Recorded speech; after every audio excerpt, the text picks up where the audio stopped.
Well, hallelujah, Scorpio. We're in the same boat. A time to rejoice. Why? Because Saturn has just left our sun sign. So that's welcome news. It's pretty big news, actually, because the transit of Saturn only takes place from sign to sign once every 2 to 2.5 years. And, well, I can feel the relief. And even though I am a Vedic astrologer, which says that Saturn is still in Scorpio, there is a very, very distinct shift, and that's why I leave myself open to both systems, and I use them differently for different purposes. So, Sun sign Scorpio, Saturn transit, moving out of this area of self, which has made us feel a little bit down, a little bit less than optimistic about things, moving to the finance sector. That's going to take on a whole new complexion, because if you were listening to the introduction today, which theme is self-empowerment, we see that the easiest way to allow self-empowerment to take place is to use a form of attrition, getting rid of those things which are obstructing us. And Saturn is the obstructive one. For example, and I'm probably jumping ahead here, Saturn will now start its transit in our finance sector, that sector of Sagittarius, which for the sign of Scorpio is the income area. Now, Saturn's natural action is to constrict, delay, challenge, obstruct. How do we remove that? We don't have any control over the planet Saturn. It is naturally going to bring us to a point of judicious use of our money, frugality, less expenditure, probably even less income for a lot of us. So how do we stop that? If we have no control over that, how do we empower ourselves is the question.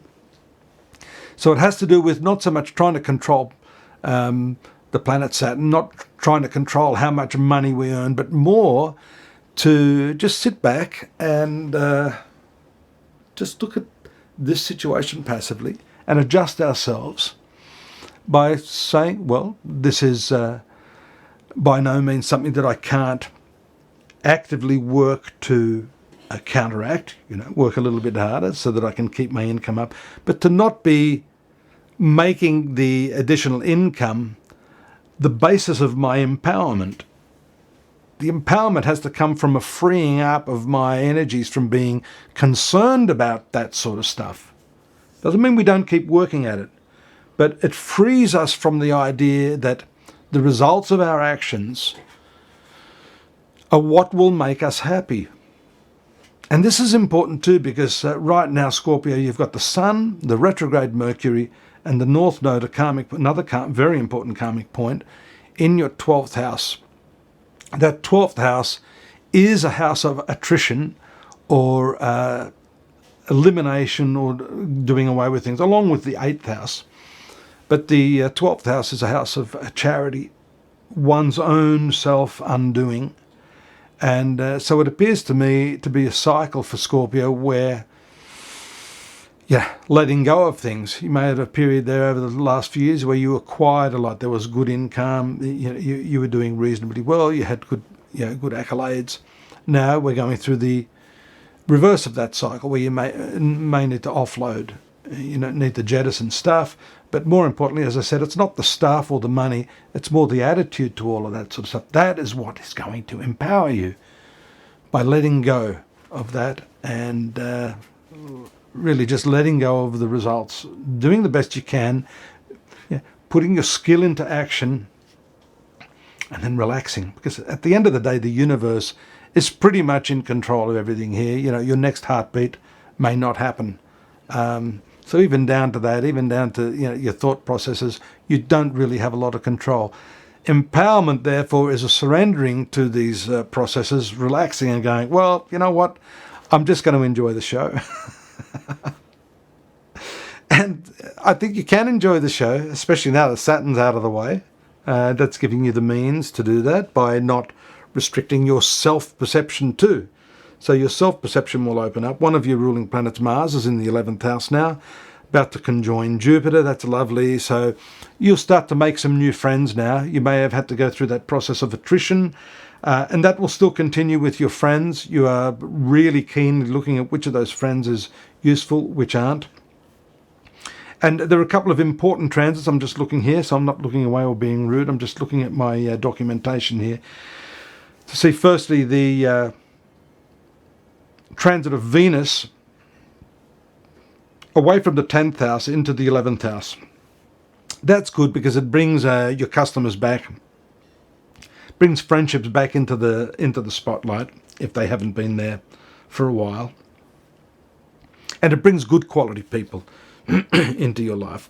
Some of those friends may come through your spouse or partner, because Venus is your 7th ruler of partnerships, moving to the 11th house. It also means you can get back that basic level of friendship with the person you love. If there's been some disconnected feelings there, or you've just been both too busy to come together, now's the time for you to solidify the friendship through this transit of Venus moving in the 11th house. And as I said, that takes place on the 9th. We also see the stationary direct movement. So Mercury in that 12th house moves forward. That's your 11th house of friendships as well. So that's welcome. Mercury is also ruling your 8th house. So the 8th and 11th house here is interesting for you because it basically mixes up your friends with big psychological insights during this cycle. And that is something now, I think you've learned something from that, and this period is going to move you forward to discard those people that, it's not a judgment against them. It's just the fact that, people come together sometimes for a period of time and then they just separate. And that's what's happening for you as well through this movement of, I just accidentally kicked that camera. My apologies. And then on the 13th, the big one there is the new moon in Libra, which is in your 12th house as well, with all of those other planets. So there's an accentuation and a new approach to the way you give of yourself, the way you charitably give money, time and resources. That is definitely changing. If you've been the sort of person that's there for everyone, I think you're realizing now that you need to be there for yourself and those people that you have to prioritize right now.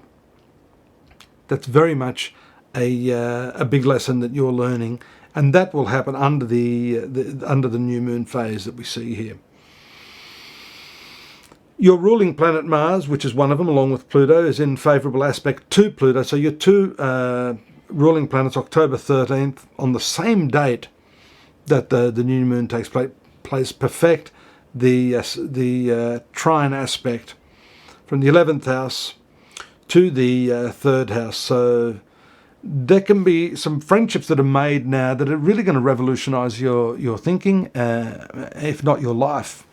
So these are the sorts of aspects we look for to see how we are going to move forward in life. But sticking to the theme of the reading today, self-empowerment may come through the sort of people that you meet during this particular cycle.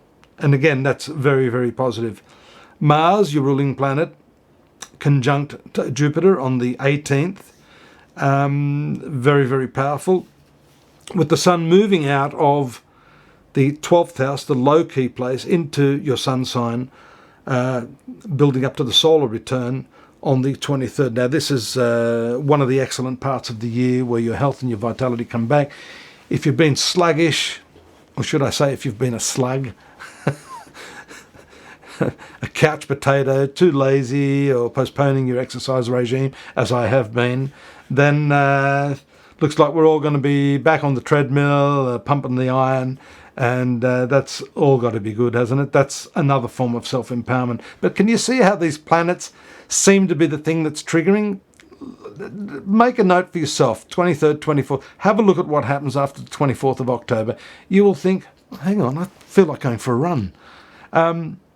You think you're making that choice, but actually those decisions, those hormones are all being triggered by external forces. The friend that you meet that's going to transform your thinking, the sun as it moves into your sun sign, So this is all good, irrespective of, whether we're in control or not. All I can say there is that's a dynamic aspect for you. A couple of, dynamic aspects coinciding, which can only help you to feel better, buoy your spirit, and lift your heart and your mind into a positive trend again.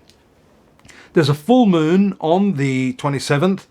This is lovely for your relationships. It takes place in your 7th house in the exalted sign of Taurus. So this is a lovely way on the 27th to look to the end of the month being completed with some really, really, really good aspects going on. A couple of troublesome aspects there that we see. Firstly, a good aspect, a luck aspect for you in the 11th house of friendships and gain. There could be some financial or business opportunity you've been waiting on that comes to fruition around the 26th. Then there's a bit of a dicey aspect, a little bit sketchy, with Mercury in opposition to Uranus there in the 12th house. Watch your enemies, be careful of your expenditure, and don't hand over your money that easily to others who might be, a little bit suspicious. Final aspect of the Sun in trine to Neptune on the 31st is also very, very lovely. From your 1st house to the 5th house, it's an idealistic sort of aspect, bringing with it some lovely opportunities in love for those of you that are single, and for those of you who aren't, just cementing an already improving situation in your love life. I'm hoping you'll be here again next month. We're going to continue the theme. Astrology.com.au has loads of resources for you. Most of them are free. If you want to avail yourself of myself or some of the other practitioners there for more detailed and personal readings, we have that as well for a bit of a cost. Hope to see you next month. Have fun till then. Bye-bye.